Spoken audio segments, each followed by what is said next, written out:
Good morning, Namaskar, respected Principal Madam and staff members. Today, a lecture on teaching diary and file documentation, a small tools for institute and self improvement in higher education.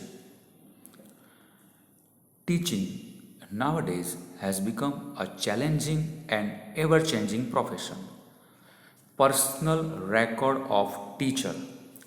What should be recorded? Objectives of the topics, work well in the class, understandings, feelings, questions and problems.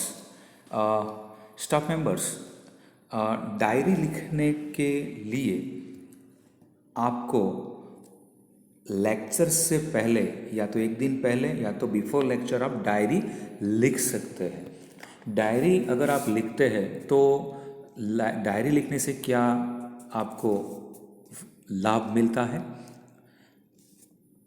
तो reframing, perception and एजप्शंस, आप सीखने की प्रक्रियाओं का विश्लेषण कर सकते हैं। उनको जानने पहचानने के लिए आप डायरी लिख सकते हैं। आप अपने लेक्चर में क्या अच्छे कमेंट्स आए, क्या बैड कमेंट्स आए, इसके कारण पर आप अपना आगे का टीचिंग आप इम्प्रूव कर सकते हैं, आपकी मेथड इम्प्रूव कर सकते हैं।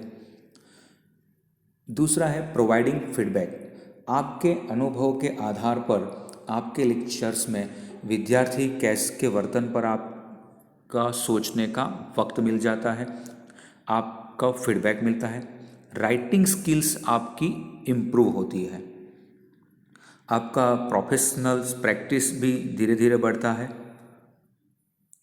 मॉडिफिकेशन ऑफ टीचिंग मेथड्स, आपकी टीचिंग मेथड में धीरे धीरे सुधार आता है। What can be written in diary, diary में आप क्या लिखोगे, डायरी कौन लिख सकता है?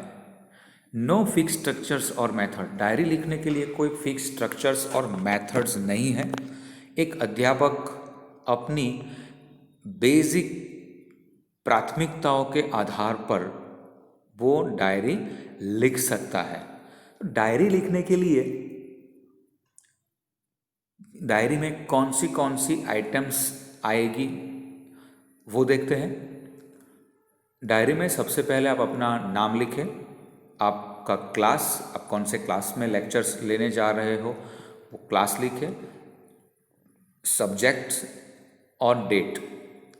इसके बाद आप सीरियल नंबर्स, उद्देश्य, आपका ऑब्जेक्टिव्स क्या है, क्लास में कितने स्टूडेंट्स अटेंडेंस है, कितने स्टूडेंट प्रेजेंट हैं, आप कौन सा लेसन और यूनिट टीचिंग करने वाले हैं, कौन सा कॉन्सेप्ट आप पढ़ाने वाले हो, वो सब आएगा। इसके बाद आप फुलफिलमेंट ऑफ ऑब्जेक्टिव्स, आपने जो ऑब्जेक्टिव रखा है वो फुलफिलमेंट हुआ है। लेक्चर के बाद आपको वो नोट करना है कि आपका फुलफिलमेंट ऑफ ऑब्जेक्टिव्स हुआ है। अगर हाँ तो अटेंशन विद्यार्थियों ने दिया है वो आप लिख सकते हैं, अगर नहीं हुआ है तो उसका रीज़न के साथ आप नोट्स डाल सकते हैं। फीडबैक भी आप डाल सकते हैं।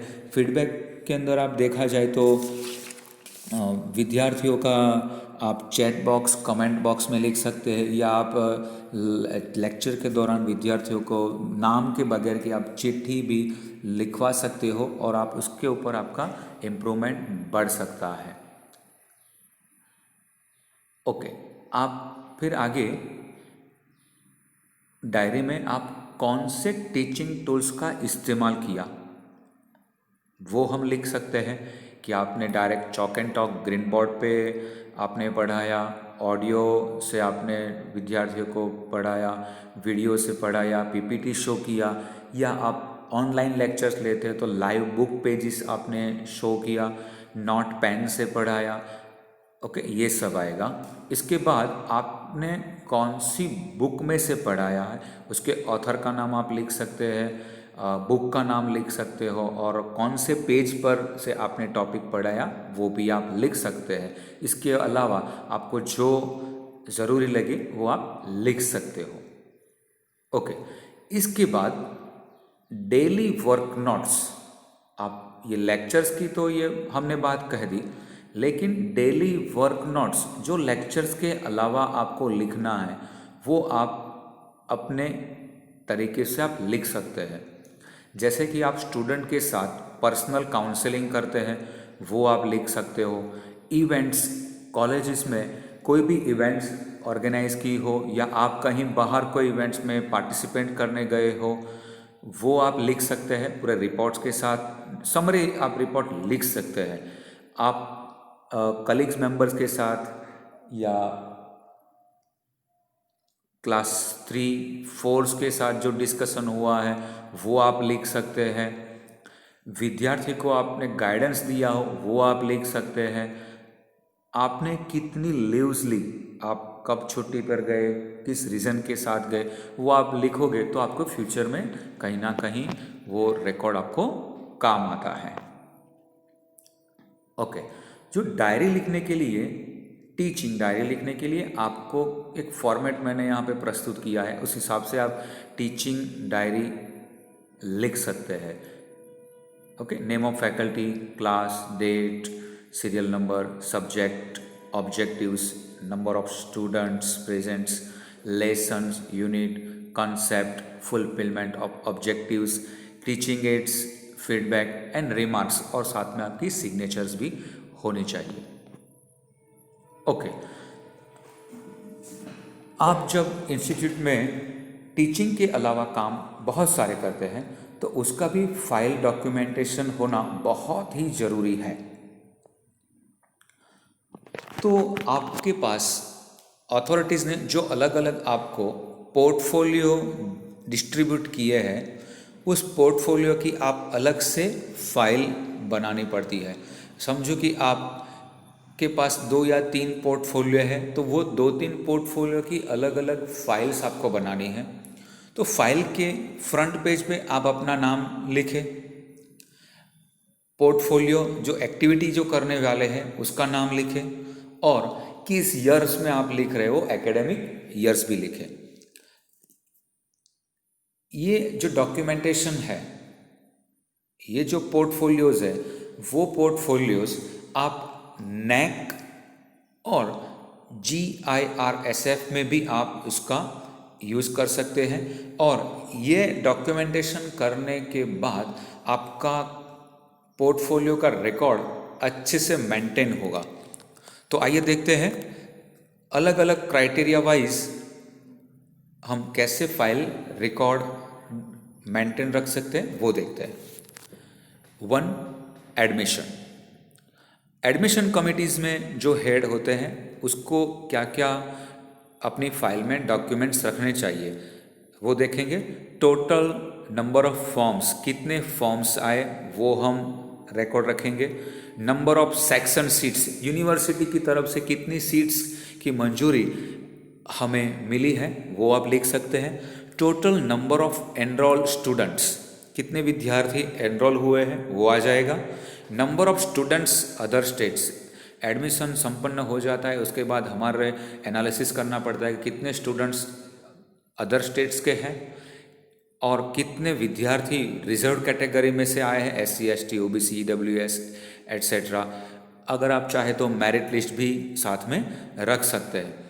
Number of students benefited bye scholarship provided by government और इंस्टीट्यूशन, गवर्नमेंट की तरफ से कितनी स्कॉलरशिप मिलती है, इंस्टीट्यूट की तरफ से किस विद्यार्थी और कितने विद्यार्थियों को हमने लाभ दिया है, कौन सी स्कीम से हमने लाभ दिया और किस स्टूडेंट्स को ये हमने बेनिफिट दिया है वो भी हम रिकॉर्ड रख सकते हैं। एंड में आप अपने ईयर ऑफ एंड में आप अपने रिपोर्ट्स पर आपकी साइन और अथॉरिटीज़ की साइन लेना बहुत ही ज़रूरी है।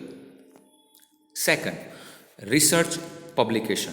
यहाँ पर मैं इंडिविजुअल रिसर्च फाइल मेंटेन की मैं बात करने जा रहा हूँ, जिसमें आप पूरे साल भर आप जर्नल्स में पेपर्स पब्लिश करवाते हैं, आप अपनी बुक पब्लिश करवाते हो, या आपका चैप्टर इन बुक्स कहीं पर आया हो, या कॉन्फ्रेंस सेमिनार सिंपोजियम में आपने पार्टिसिपेशन किया हो, उसका डिटेल्स आप अपनी रिसर्च पब्लिकेशन फाइल्स में सब डाल सकते हैं। तो आप उस फाइल में आप कहीं से सर्कुलर्स आया हो या ब्रोशर हो तो उसकी कॉपी रखें। उसके रिपोर्ट में क्या आप लिखेंगे तो कौन से लेवल का है, जैसे कि स्टेट है, नेशनल, इंटरनेशनल लेवल के जर्नल्स या सेमिनार्स में आपने भाग लिया है, ओके, वो आएगा। तत्पश्चात आप कॉन्फ्रेंस या जर्नल्स का टाइटल आप लिख सकते हैं। ISBN ISSN नंबर्स आपको दर्शाना पड़ेगा। जर्नल्स है तो कितने इम्पैक्ट फैक्टर्स की है वो आप लिख सकते हो। पब्लिशर्स का नाम, कौन सी वेन्यू से पब्लिश हुई है वो लिखेंगे, और कौन से डेट एंड ईयर में पब्लिश हुआ है वो हम लिखेंगे।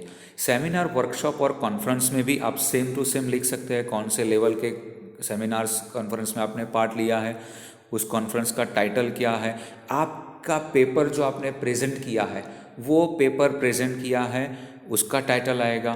कौन से ऑर्गेनाइजेशंस ने ये किया है उसका नाम आएगा। कौन से वेन्यू पर है, डेट एंड ईयर वो आएगा। इसके अलावा जो भी आपको ज़रूरी लगे वो आप उसमें लिख सकते हैं।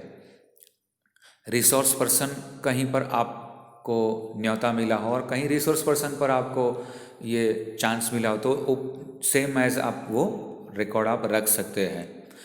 अगर आपने जर्नल्स में या पेपर्स पब्लिश किया है तो उसका सर्टिफिकेट्स वो आप इसके साथ अटैच करें, या तो पेपर का फुल जेरॉक्स कॉपी आप उसके साथ अटैच कर सकते हैं। और एंड में आप अपना सिग्नेचर और अथॉरिटी का सिग्नेचर आपको लेना आवश्यक है। Third, placement activities.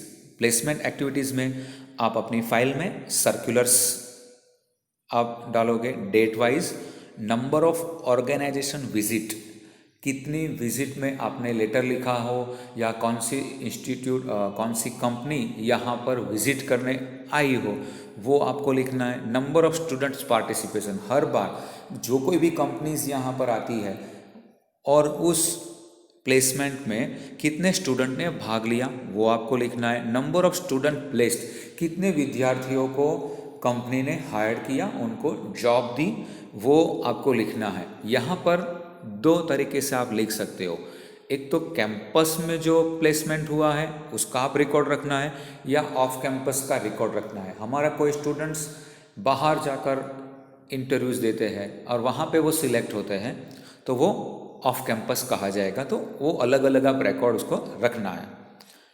इसके बाद हायर एजुकेशन में हमारे कितने विद्यार्थियों ने रजिस्टर्ड हुए हैं वो आप लिखोगे।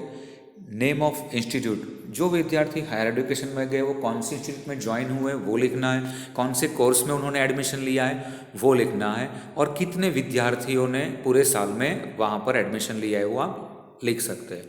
तत्पश्चात अलग अलग कॉम्पिटिटिव एग्जाम में कितने विद्यार्थी पास हुए हैं, नेट स्लेट कितने स्टूडेंट ने पास किया वो आप रिकॉर्ड रख सकते हैं।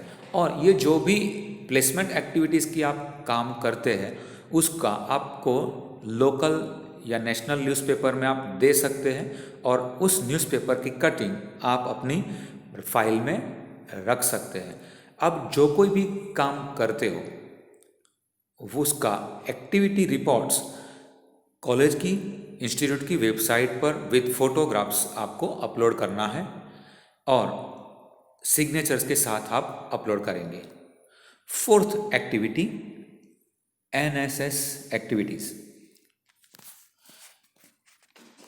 यूनिवर्सिटी और कॉलेजेस में स्पोर्ट्स, NSS और कल्चर्स की अलग अलग एक्टिविटीज़ होती हैं। उसमें हम अभी देखेंगे NSS एक्टिविटीज़ का फाइलिंग रिपोर्ट कैसे होता है। सबसे पहले आप अपनी फाइल में ओरिएंटेशन रिपोर्ट रखेंगे। तत्पश्चात जो विद्यार्थियों का रजिस्ट्रेशन हुआ है वो रजिस्ट्रेशन एक फॉर्मेट में आप बनाकर उसका रिपोर्ट बनाओगे। पूरे साल भर में जो जो आपने सर्कुलर्स बनाए हैं, नोटिस बनाई है, वो आप सर्कुलर्स इसके अंदर आएंगे। इसके बाद name and number of program, आपने कितने प्रोग्राम किए उसका आपको फिगर देना है। कौन से नेम के साथ किए वो टाइटल के साथ आपको एक अलग से पेज में लिख देना है। नेम ऑफ कोलैबोरेशन एजेंसी, अगर आप ये रिपोर्ट बनाते हो तो एक रिपोर्ट के साथ में आप कौन सी एजेंसी के साथ आपने कार्यक्रम किया है वो एजेंसी का नाम भी लिखना है। नंबर ऑफ पार्टिसिपेटेड स्टूडेंट्स, आप जितने भी प्रोग्राम करते हैं उस प्रोग्राम में कितने स्टूडेंट्स ने भाग लिया, बॉयज़ स्टूडेंट्स के साथ आप उसको लिख सकते हैं। डिटेल्स रिपोर्ट विथ फोटोग्राफ, जैसे ही आपका कार्यक्रम संपन्न हो जाता है तुरंत ही आप रिपोर्ट बना दें, फोटोग्राफ्स भी डाल दें, इसमें आप अपनी साइन करें, अथॉरिटीज़ की साइन करवाएं और वो रिपोर्ट आपकी फाइल में रखें। तुरंत ही आप न्यूज़पेपर में ये न्यूज़ दे दें और न्यूज़पेपर की कटिंग आप अपनी इस फाइल में रख सकते हैं। और तुरंत जैसे ही आपकी एक्टिविटीज़ समाप्त होती है उसका फुल रिपोर्ट के साथ आप अपनी वेबसाइट पर फोटोज़ के साथ अपलोड करना है। Next, cultural activities, same orientation report आपको रखनी है, सर्कुलर्स रखना है, रजिस्ट्रेशन रिपोर्ट लिखनी है, इवेंट्स रिपोर्ट विथ फोटोज़, आप कि विद्यार्थी अलग अलग इवेंट में भाग लेते हैं तो उस इवेंट के साथ फोटोग्राफ के साथ रजिस्ट्रेशन के साथ कितने स्टूडेंट्स गए हैं, बॉयज़ गर्ल्स, कोच मैनेजर, साथ कौन से कौन गए हैं, उस सब का फुल रिपोर्ट लिखना है।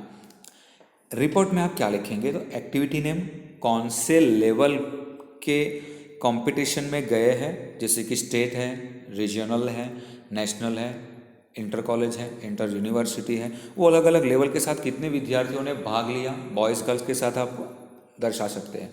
फाइनल समरी में आप लिख सकते हैं कि कौन से ईयर में कोई स्टूडेंट को मेडल या अवार्ड्स मिला हो, कौन से लेवल पे मेडल्स और अवार्ड्स मिले हैं और स्टूडेंट का नाम, ये आप फाइनली रिजल्ट्स आपको बनाना है। कोई भी विद्यार्थी की कल्चरल एक्टिविटीज़ में अचीवमेंट्स हो तो आप न्यूज़पेपर में देकर उसका न्यूज़पेपर का कटिंग आप फाइल में रख सकते हैं। जो कोई इवेंट्स में हमारा अच्छा रिजल्ट्स है, उस इवेंट संपन्न हुई है तो उसका रिपोर्ट विद फोटोग्राफ्स हम वेबसाइट पे अपलोड करेंगे।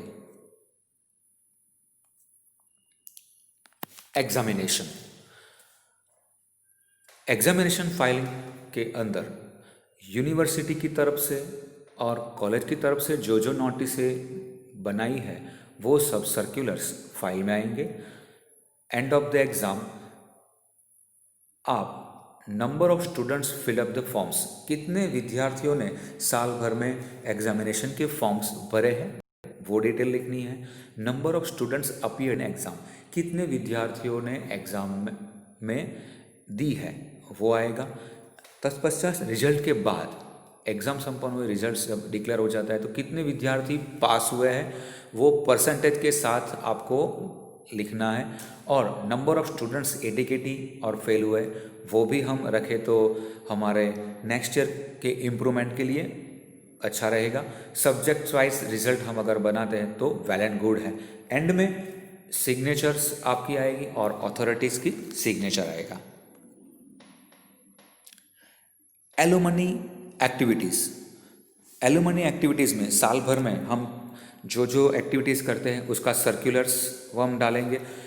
कितने स्टूडेंट्स एनरोल हुए हैं वो भी हम इसमें लिखेंगे। Alumni contribution during the year, साल में एलुमनी विद्यार्थियों की तरफ से कितना डोनेशन मिला है उसका एक फिगर लिखना पड़ता है और उसका अमाउंट लिखने के बाद जो भी डोनेशन आता है उसका ऑडिटर के साथ का सिग्नेचर के साथ का एक ऑडिट स्टेटमेंट रिपोर्ट भी वहाँ पे रखना होता है। साल भर में कितने मीटिंग्स एक्टिविटीज़ ऑर्गेनाइज की है, एसोसिएशन ने कितना मीटिंग और ऑर्गेनाइज किया है वो हम लिखेंगे डेट एंड ईयर वाइज। जो जो एक्टिविटी कीज़ है उसका अगर आपने न्यूज़पेपर में दिया है और देना ही चाहिए, उसका रिपोर्ट कटिंग भी आपको फाइल में रखना चाहिए। जो भी एक्टिविटीज़ हुई है उसका रिपोर्ट विद फोटोग्राफ्स वेबसाइट पे अपलोड करना है। और जो भी आप रिपोर्ट्स बनाते हो उसमें इंचार्ज की सिग्नेचर और अथॉरिटीज़ की सिग्नेचर होना बहुत ही आवश्यक है। ओके, नाउ फैकल्टी प्रोफाइल, आपकी खुद की पर्सनल फाइल भी आपको मेंटेन रखनी है। ओके, तो उसमें जो भी सर्कुलर्स आपके नाम के आते हैं, आपके नाम के जितने भी सर्कुलर्स आते हैं उसकी एक कॉपी आप अपनी पर्सनल प्रोफाइल फाइल में आप रख सकते हैं। जैसे कि आप कहीं मेंबर्स हो, कोई इंस्टीट्यूट में मेंबर्स हो, कोई संस्था में आप मेंबर्स हैं, यूनिवर्सिटीज़ में मेंबर है, कोई गवर्नमेंट बॉडी में आप मेंबर हैं, कहीं पर भी आपकी मेंबरशिप या और एनी पोस्ट हो, various bodies like board of sports boards, academic councils, कहीं पर भी आप हैं तो उसका जो लेटर है वो लेटर आपको फाइल में रखना है। अगर आप कहीं सर्टिफिकेट्स लाते हैं, जैसे कि आप सेमिनार्स में आपने भाग लिया, वर्कशॉप में पार्टिसिपेशन किया, जर्नल्स आपने प्रदर्शित की, पब्लिश किया, तो उसका सर्टिफिकेट्स भी आप अपना पर्सनल फाइल में रख सकते हैं। ड्यूरिंग द ईयर यूनिवर्सिटीज़ की एग्ज़ाम्स होती है, उस एग्ज़ाम में आपने पेपर सेट किया या असेसमेंट किया, अगर आप मॉडरेटर के तौर पर हैं या चेयरमैन पर हैं, तो वो सब लेटर्स आप अपनी पर्सनल फाइल में रखेंगे। एग्ज़ाम के टाइम पर आप यूनिवर्सिटी ऑब्जर्वर्स की ड्यूटी आती है या फ्लाइंग स्क्वाड की ड्यूटी आती है, तो वो ड्यूटी करने के बाद या तो ड्यूटी आए वो लेटर आपको फाइल में रखना है। आप इंटरव्यू पैनल में हैं तो कहीं जाते तो वो लेटर्स भी आप अपनी फाइल में रख सकते हैं। इसके अलावा ड्यूरिंग द ईयर आपने कोई पर्सनल अचीवमेंट्स किया हो या अवार्ड्स मिला हो, मेडल्स मिला हो, कुछ भी काम आपने किया हो रिलेटेड टू एजुकेशन और सोसाइटी रिलेटेड, वो आप अपना पर्सनल अचीवमेंट्स भी आप रख सकते हैं। ओके, अंत में परिवर्तन प्रकृति का नियम है, डॉक्टर सर्वपल्ली राधाकृष्णन ने कहा है। तो एजुकेशन फील्ड्स के साथ हम जुड़े हैं तो हमें भी चेंजेस लाना पड़ेगा। हम अगर चेंजेस लाते हैं तो हमारे विद्यार्थियों में भी हम परिवर्तन ला सकते हैं। Now finally, a teacher faculty should be the first student and constant learner. हमें भी कंटिन्यूअस लर्निंग प्रोसेस में जुड़े रहना है और हमें सतत अभ्यास करते रहना है ताकि हम हमारे विद्यार्थियों को नया ज्ञान प्रदान कर सकें। एंड में डायरी और फाइल डॉक्यूमेंटेशन से क्या थोड़ा भी हमें इफ़ेक्टिव और इम्प्रूवमेंट आएगा वो मैं कह सकता हूँ। Thank you very much.